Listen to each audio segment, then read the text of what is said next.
Assalamualaikum warahmatullahi wabarakatuh. Shalom. Om Swastiastu, nama budaya, Salam kebajikan. Sadipun. Hai, perkenalkan nama saya Lia Simonsong dari Prodi Rekayasa Kehutanan dengan NIM 122420022. Perkenalkan, nama saya Insa Samusrai dengan nomor NIM 122420001 dari program studi Rekayasa Kehutanan. Perkenalkan, nama saya Ahdan dari Prodi Rekayasa Kehutanan dengan NIM 122420012. Nama saya Reni Philip Simanjuntak dengan NIM 122420020 dari Prodi Rekayasa Kehutanan. Perkenalkan, nama saya Andalia Siregar dengan NIM 1224209 dari Prodi Rekayasa Kehutanan.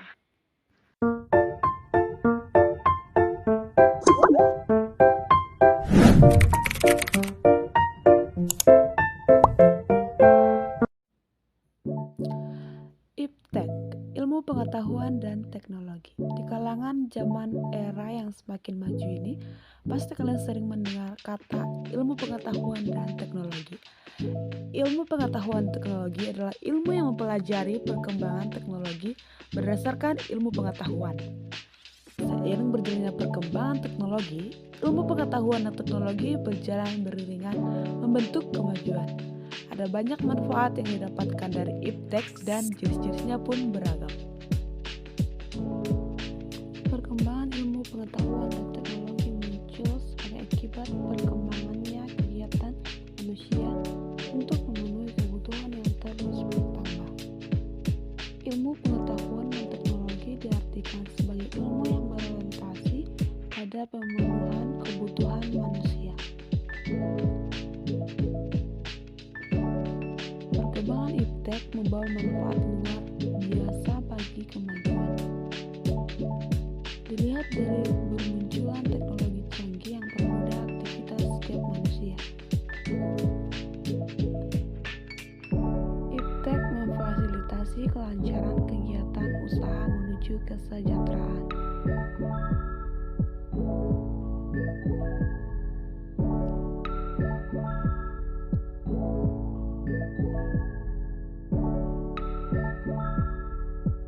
Dapat terpenuhinya kebutuhan manusia, artinya mengurangi permasalahan ekonomi yang dihadapi. Dapat membuat segala sesuatu lebih mudah dan cepat. Dapat mempermudah dan memperluas informasi dan menambah wawasan pengetahuan. Dampak negatif dari perkembangan Iptek antara lain sebagai berikut. 1. Mempengaruhi pola pikir masyarakat yang negatif jika informasi yang diperoleh melalui internet berisi tentang segala yang bersifat negatif. 2. Dapat menyebabkan polusi. Semakin banyak masyarakat menggunakan hasil perkembangan Iptek, misalnya kendaraan bermotor, maka pencemaran juga semakin bertambah. 3. Dapat membuat orang semakin malas.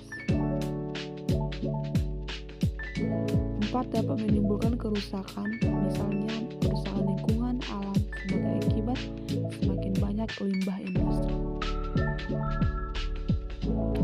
Sebelum kita masuk ke alat yang akan kita ketahui untuk mendeteksi kebakaran di hutan, kita perlu tahu apa itu prototyping. Prototyping merupakan proses yang digunakan untuk membantu pengembangan perangkat lunak dalam membentuk model dari perangkat lunak yang harus dibuat. Prototipe. Number 1, requirement gathering atau pengumpulan kebutuhan. Number 2, equipped designs atau desain equip. Number 3, building prototype atau membangun prototipe. Number 4, engineering produk, rekayasa produk. Adapun alat-alat pendeteksi kebakaran yang kami ketahui ialah 1. Smoke Detector 2. Alat ini memiliki sistem kerja dua kabel. Sensor ini dapat diintegrasikan dengan fire alarm panel. Sensor ini menggunakan teknologi fotoelektronik sehingga meningkatkan akurasi dan mengurangi terjadinya false alarm. Yang kedua, smoke detector for wire. Alat ini menggunakan sistem kerja 4 kabel dan dapat dengan mudah diintegrasikan dengan berbagai jenis security alarm panel ataupun automation panel. Smoke detector ini menggunakan efek fotoelektronik untuk mengurangi terjadinya false alarm. Dan yang ketiga ada smoke detector multi. Smoke detector multi adalah alat pendeteksi asap yang dapat bekerja dengan sistem 4 kabel ataupun 2 kabel. Hal ini memungkinkan sensor ini untuk diintegrasikan dengan security alarm dan juga conventional fire alarm. Dan yang keempat, ada stand-alone smoke detector. Stand-alone smoke detector adalah sensor deteksi asap yang berdiri sendiri tanpa memerlukan koneksi ke panel controller. Smoke detector ini dapat dengan mudah ditempatkan dan dioperasikan berbagai ruang. Detektor ini menggunakan baterai sebagai sumber energi dengan lead indikator bila baterai lemah. Pada saat mendeteksi, kumpulan asap detektor ini akan menyembunyikan sirine dengan intensitas 85 desibel. Yang kelima ialah flame detector. Flame detector merupakan suatu alat pendeteksi atas adanya api melalui sensor ultraviolet, infrared, spektroskopi, dan pencitraan visual api. Performanya cukup membanggakan karena mampu mendeteksi adanya api hingga radius 4-5 meter. Saya akan menjelaskan sistem peringatan dini atau early warning system. Sistem peringatan dini merupakan serangkaian sistem untuk memberitahukan akan timbulnya kejadian alam, dapat berupa bencana maupun tanda-tanda alam lainnya. Peringatan dini pada masyarakat atas bencana merupakan tindakan memberikan informasi dengan bahasa yang mudah dicerna oleh masyarakat. Dalam keadaan kritis, secara umum peringatan dini yang merupakan penyampaian informasi tersebut diwujudkan dalam bentuk sirine, kentongan, dan lain sebagainya. Namun demikian, menyembunyikan sirine adalah bagian dari bentuk penyampaian informasi yang perlu dilakukan karena tidak ada cara lain yang lebih cepat untuk mengantarkan informasi ke masyarakat. Harapannya adalah agar masyarakat dapat merespon informasi tersebut dengan cepat dan tepat. Kesigapan dan kecepatan reaksi masyarakat diperlukan karena waktu yang sempit dari saat dikeluarkan informasi dengan saat atau dugaan datanya bencana. Kondisi kritis, waktu sempit, bencana besar, dan penyelamatan penduduk merupakan faktor-faktor yang membutuhkan peringatan dini. Semakin dini informasi yang disampaikan, semakin longgar waktu bagi penduduk untuk meresponnya.